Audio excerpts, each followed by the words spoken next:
Genesis chapter 20. It is a shorter chapter than what we've been seeing, so I'd like to get it done in one evening. We'll see how that goes because my notes ended up longer than I thought.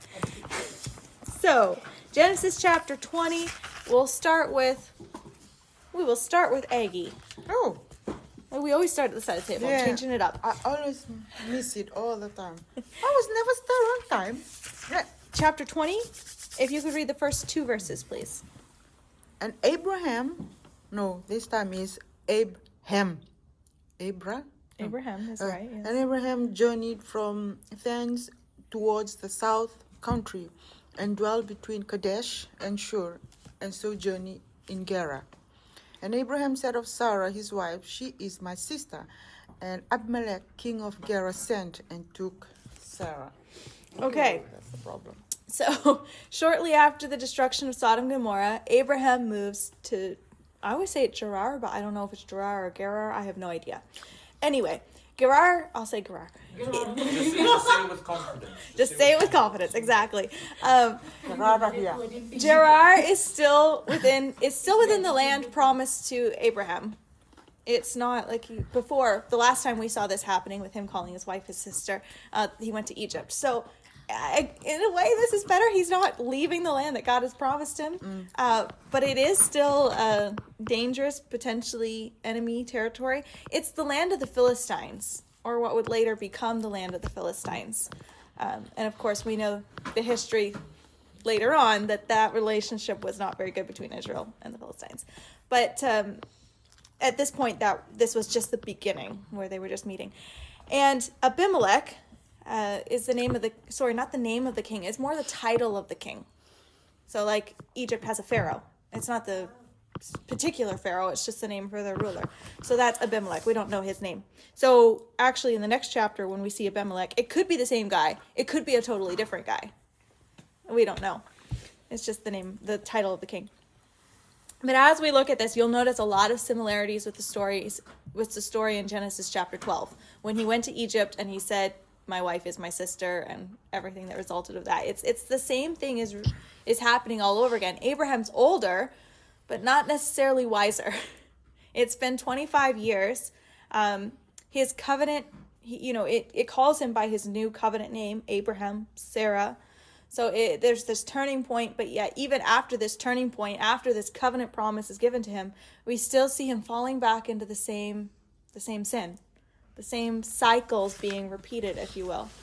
And it's applicable to our lives. You're probably not going around calling your wife your sister, but there's still an application here to our lives, because often that happens where we repeat cycles. All of us, we're born with that sin nature, right? We have the tendency to sin. Even when we're born again, that's our big turning point in our life. We receive a new nature, but we're still fighting with the old nature. Okay. Yep. Someone's at the door. Thank you, Dylan. And so you're still following with that, but some people seem more susceptible to certain sins than other people. You know what I mean? And I thought he was going to go down. Sorry. We're having distractions here. Some may struggle a lot with lust, and it seems like they just can't overcome that. Someone else may not have any issue in that area, and it just, no problem. I'm not tempted in that area, but yet they really struggle with anger, and it's just, people have their things, and what tends to happen in life is sometimes you will fail in a certain area, or you are tempted in a certain area. Hello, God bless you. And you think you've kind of got it under control, right? You come back from it, you overcome it, and you think you've got it down, and you're not going to fall in that again. And then years go by, and often people will fall back into the same kind of cycles. It'll come back. If you don't completely overcome it. And we have something that Abraham didn't have. We have the Holy Spirit, right? And so we have that to help us overcome. But it still does hold true. Some people will struggle more with doubt. They go through something and they question where God is, and where others just seem to go through it and they're just not fizzled or frazzled by it. but it's like that test for them. It's that problem area in their life. And if you do not deal with them, they come up over and over and over again. And so be intentional when you notice a cycle in your life, when you notice you keep repeatedly falling in one specific area, be really intentional about asking the Lord to help you in that area. Study scriptures and stories in the Bible relating to that particular thing, whatever it is, so that you don't allow that weakness to be your undoing. Allow the Lord to strengthen you in that area of weakness. Be aware of it. So Abraham here in Genesis chapter 20, Abraham here, he's worried again that they're going to kill him for his wife. And so again, he says, oh, it's just my sister. And he had some validity to this fear. Obviously, Sarah was a desirable woman because Abimelech did take her into the king's harem, so to speak. Whether that was because she was so beautiful as a 90-year-old woman that he just couldn't resist. She was beautiful. You never know. Yeah. I mean, God did open up her womb and do all of that and reverse the effects of menopause, so maybe he gave her some youthful beauty as well. I don't know. But what's probably even more likely is that it's a political thing too, because often when kings would bring someone into their harem, it wasn't because they were head over heels in love with the woman, but it was a political alliance. It tied them to someone of power or wealth. Well, Abraham was a powerful and wealthy man at this point, and so by taking his sister into her harem, it was like, yeah, I got something. You know, it's like the name dropping. You know, like, I'm married to Abraham's sister. You know, that sort of thing.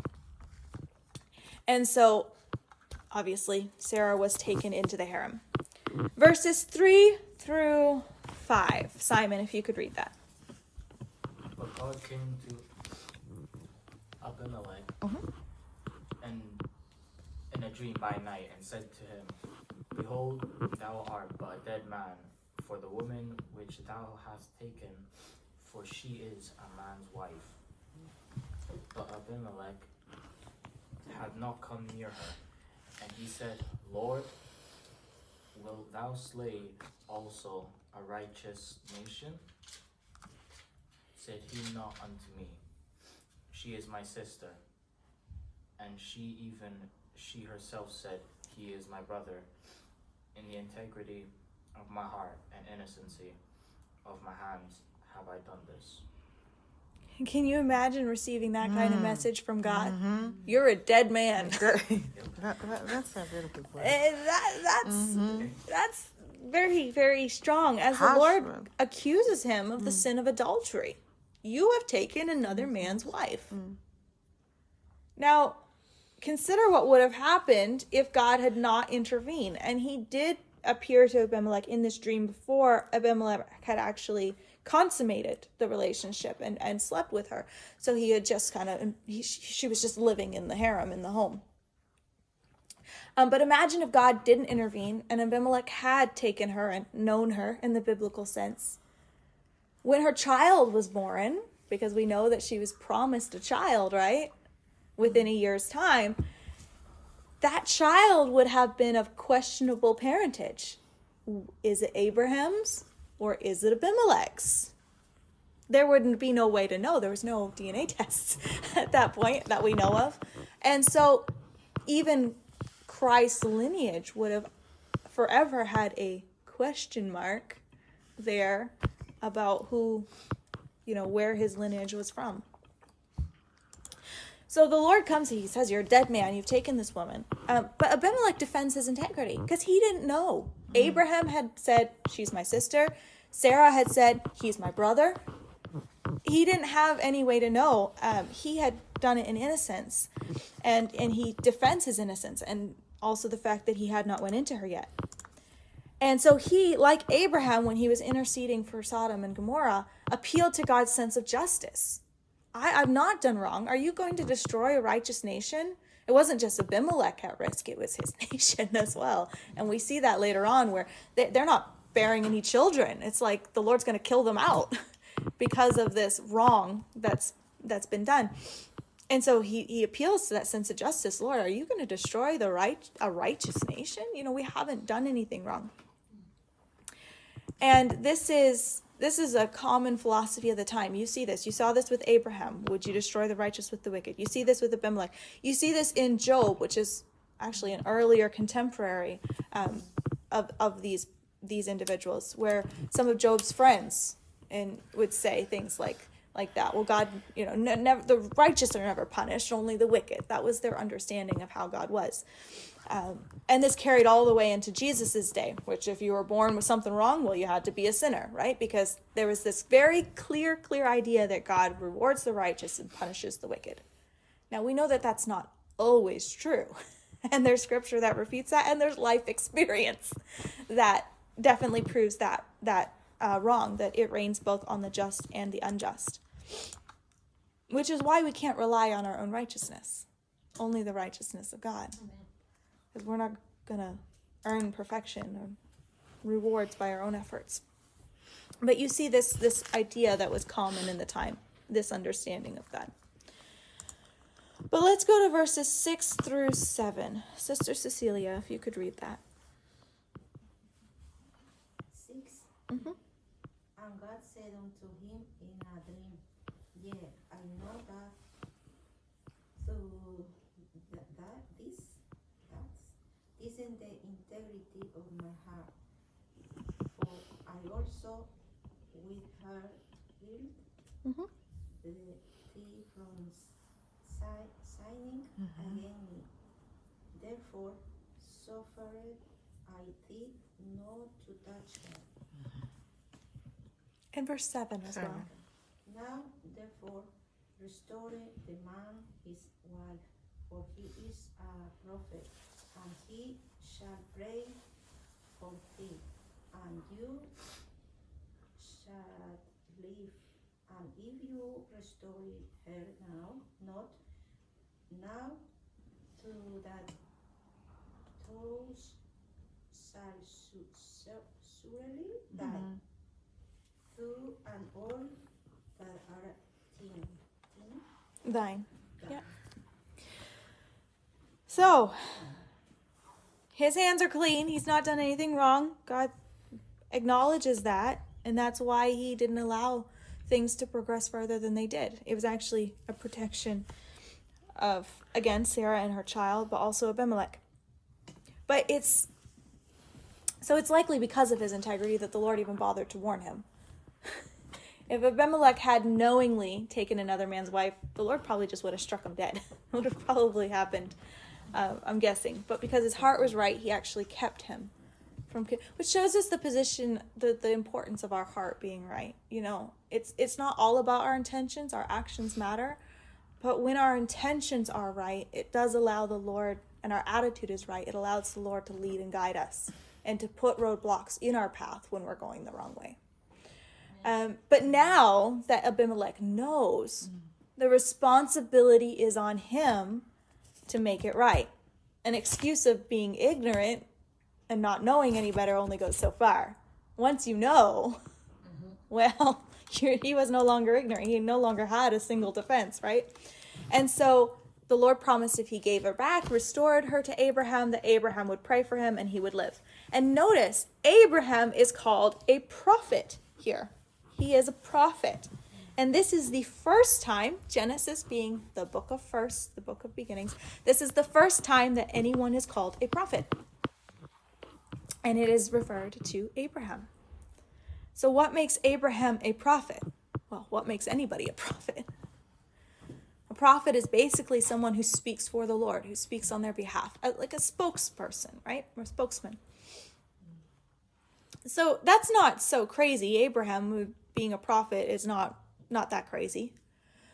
But the timing of calling him a prophet when he's in the middle of this lie, this web of lies, is kind of crazy. Because shouldn't that disqualify him from speaking on the Lord's behalf? He's over there lying about his relationship with his wife, letting her go into another man's harem. Like, you're going to call that guy a prophet, Lord? No. The thing is when God gives a gift, he doesn't just snatch it away the first moment that person makes a misstep. even if they fall into the failure like Abraham did. He doesn't just snatch it away that first time. And that's why it's on us, to be careful. Don't judge someone's spirituality or position with God on their preaching or the fact they call themselves a prophet. There's lots of people that put that in front of their name. I'm prophet so-and-so, I'm apostle so-and-so, whatever. Don't judge by those things. Don't judge by titles and positions and preaching or how much they pray in public or any of those things, because God gives gifts, but it doesn't mean that that person is blameless.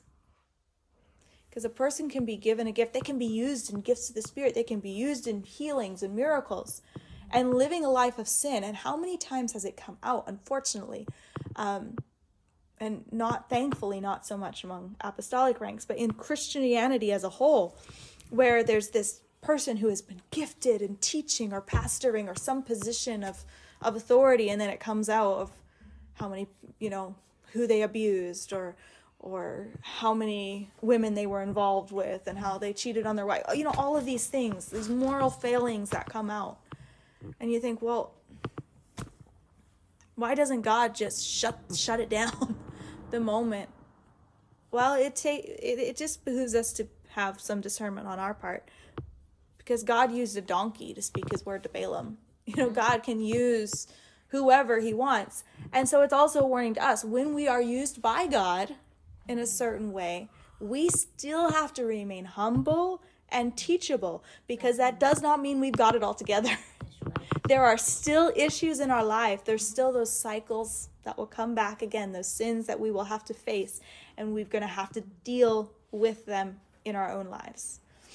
And so really what we see here is the mercy of God. And it's a little bit more than I comprehend, because I'd be like, yeah, sit that boy down. Don't call him a prophet. That just makes all prophets look bad. That makes God look bad. Let's wait a couple decades. But no, God is more merciful than I can really wrap my brain around. Let's go on with the story, verses 8 through 10. Therefore Abimelech rose early in the morning, and called all his servants, and told all these things in their ears. And the man was so afraid. Then Abimelech called Abraham, and said unto him, What hast thou done unto us?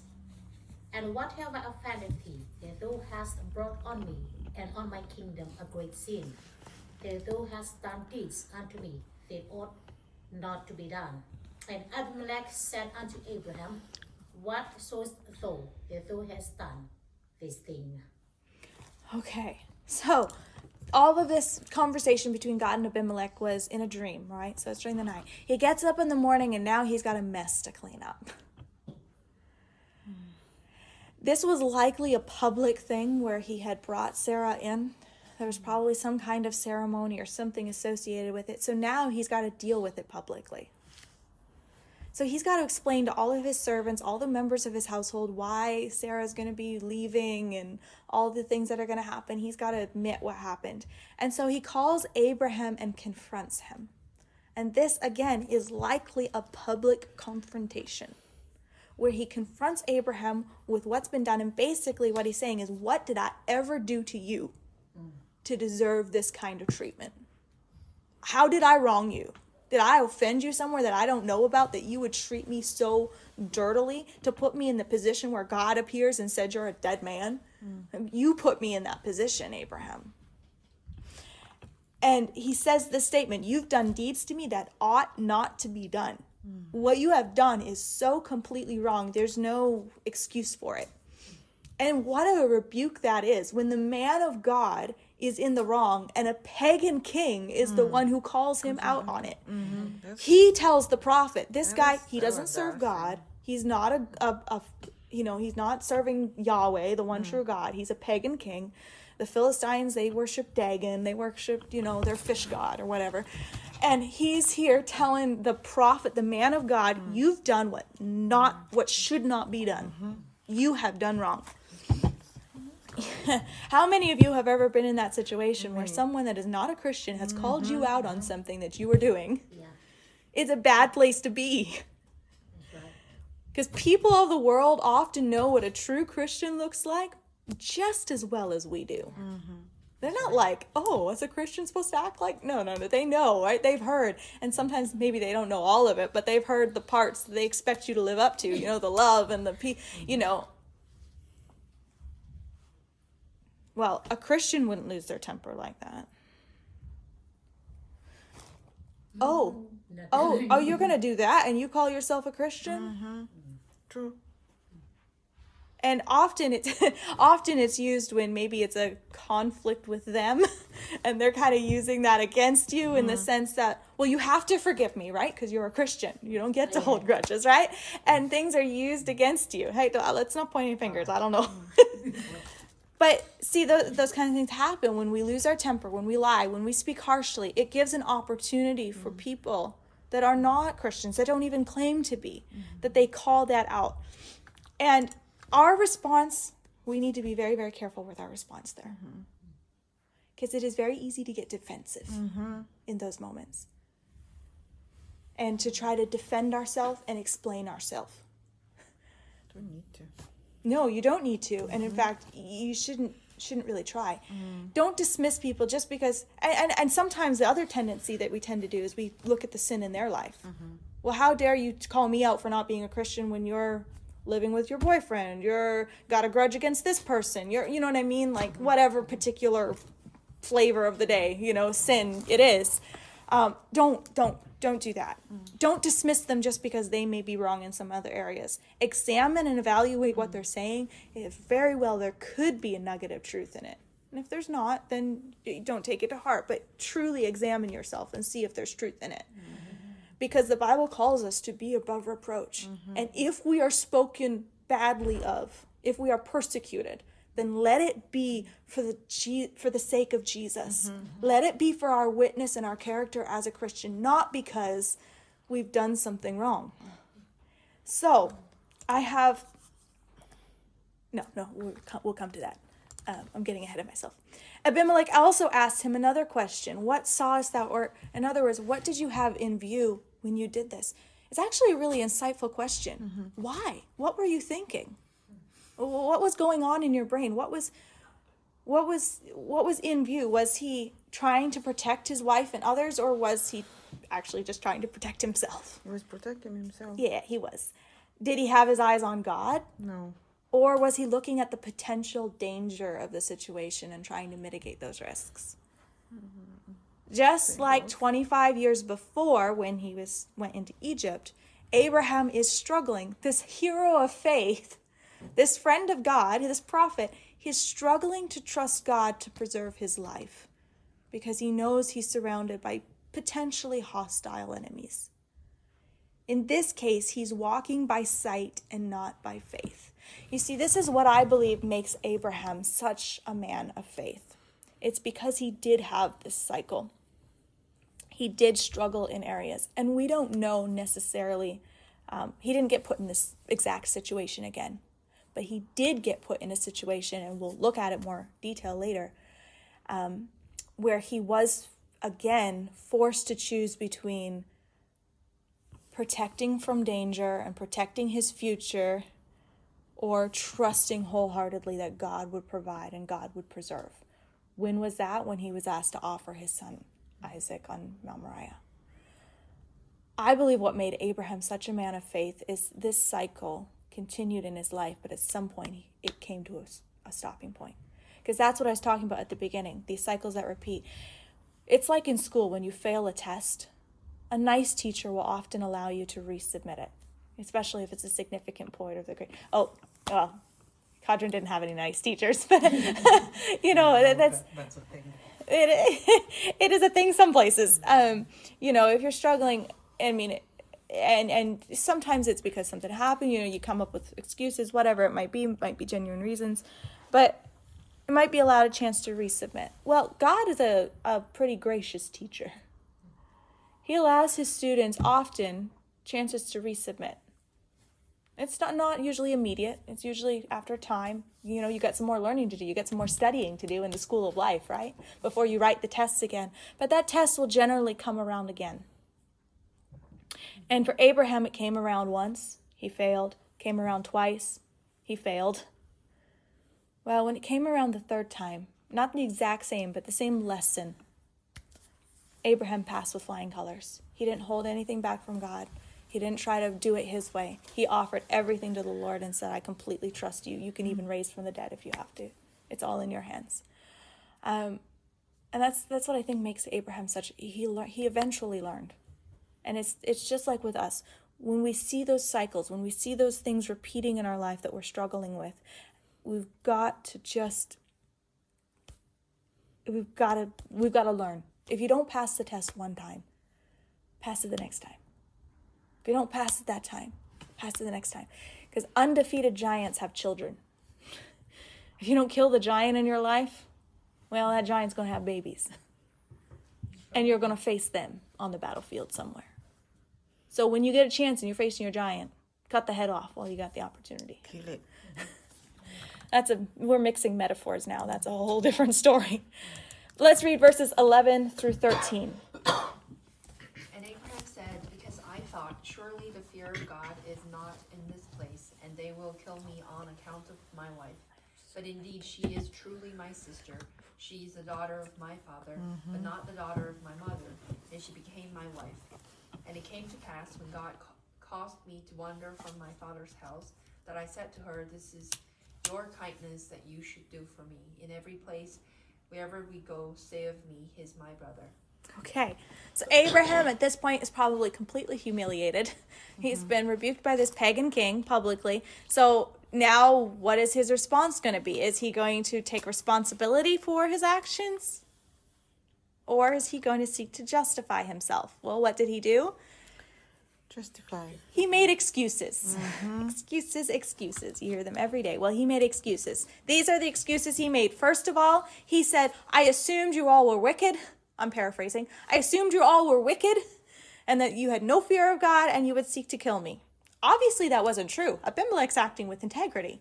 He wasn't in as much danger as he thought he was. Sometimes we blow things out of proportion in our head and in our anxiety. We think they're much bigger than they are and they're really not all that bad.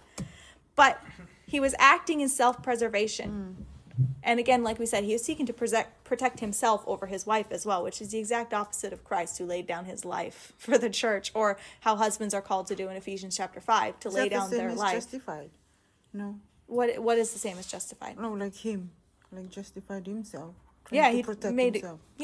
he's making excuses for himself. And then the other excuse he made was the fact that it's partially true. I mean, she is my sister, my half-sister. She's also my wife, but I did kind of speak true. I think we talked about this before. A lie is anything where you intend to deceive. It doesn't matter whether there's some truth in it. Half a truth is still a lie. He's still trying to mislead. And then the third excuse, I don't know if you call this excuse or not, but a blame, is he tried to place some of the blame on God even. I don't know if you notice his wording there. When God caused me to wander. And I just put a little bit of attitude in there because I imagine him saying it like that. But when God caused me to wander from my father's house, we made this agreement. And in fact, there's even the word that's used for wander. One commentator pointed out there's 6 different words that can be used for wander, 6 different Hebrew words for different types of journeying or wandering. And this is pretty much the worst one that you could choose to use. It's used elsewhere in the Bible for like an animal that's going astray. It's used for a drunken man that's staggering and reeling all around. Like it's not it's not the word that's used to describe a positive adventure. It's like God took me on this chaotic journey and he's the reason I'm here in this dangerous situation, that kind of thing, And so for my protection, Sarah and I agreed to say this. Again, he's fearing man instead of trusting in the Lord. But these are the excuses that Abraham made.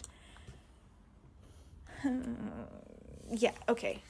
I have an activity and I'm looking at the time, but we're still going to do it. We're just going to have to do it quick. Okay? So how would we do this? You 3 work together and you 4 work together. Okay? This is your assignment. I'll give you a piece of paper. Somebody can write. we saw how Abraham responded, right? Verses 11 through 13, he made excuses. What I want you to do is work together quickly and come up with what Abraham should have said. What should Abraham's response what should it have been in this situation? What do you think?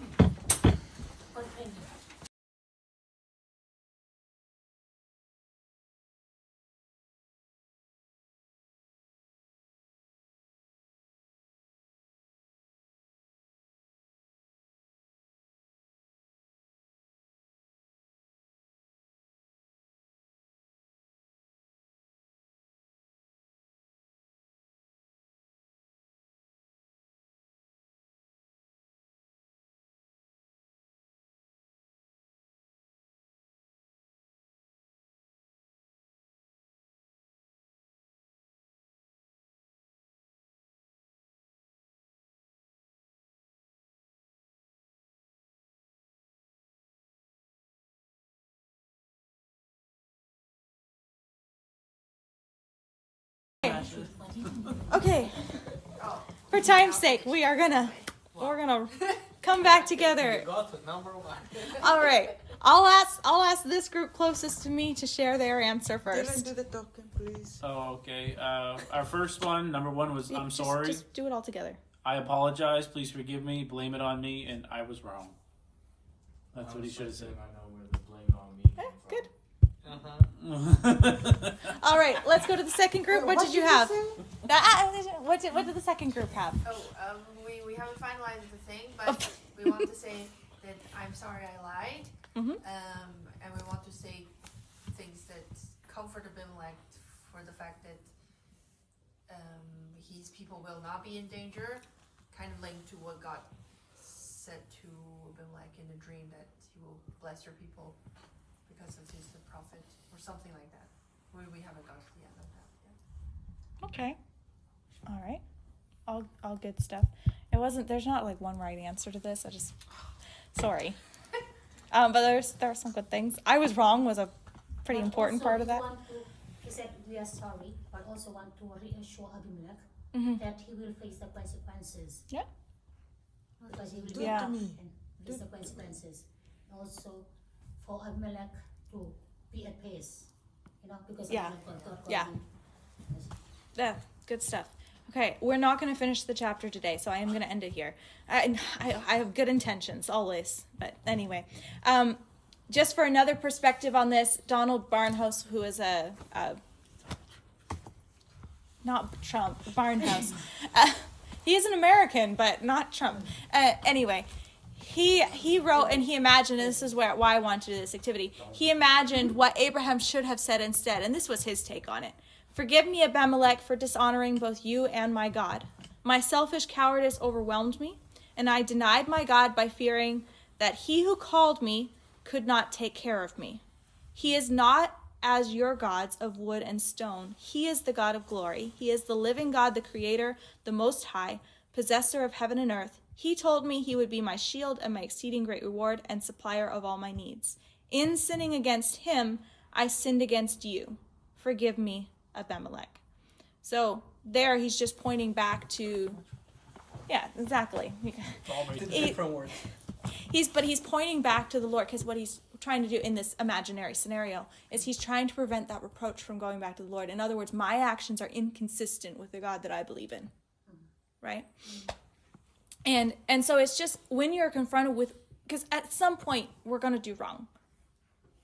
I mean, we hope not, but in actuality, at some point we're going to offend somebody. At some point we're not going to be perfect. We're going to have a bad day. We're going to hurt somebody. What we do afterwards is so important. Getting defensive and defending our actions, it often feels right to us, but it's so unproductive. That's right. It is so unproductive to defend and say, well, I did it because of this, and that, whatever. No, just admit wrong. Just admit wrong. Even when you're not wrong, admit wrong, if you spoke too harshly or out of temper or whatever it is, just admit that you're wrong. And I don't have this in front of me and it's not in my notes, but I think it's 4 elements to a good apology. This is why I was kind of laughing at you when you said I'm sorry, because often we just think, oh, I'm sorry is the apology. But no, good apologies include I'm sorry, and then also acknowledging what you did that was wrong. Not just I'm sorry, but I'm sorry that I lied. Okay? And acknowledgement of how it affected the other person. I'm sorry that I lied and put you in a position that was wrong. And then the last one, element of a great apology, is how you're going to make it right. What are you going to do to change or to restore that relationship? So, husband and wife take notes, roommates take notes, whoever, friends take notes, everybody. These are the 4 elements of a good apology, okay? It is those 3 things. What makes a really bad apology is I'm sorry, but. I'm sorry, but you really, really made me mad. Or I'm sorry you got offended. Those are bad apologies. No. A true apology is saying, I'm sorry, I did wrong. I messed up. I'm going to make it right. And this is how I'm going to do it. Which, ironically, is the same thing that we have to do when we come to God.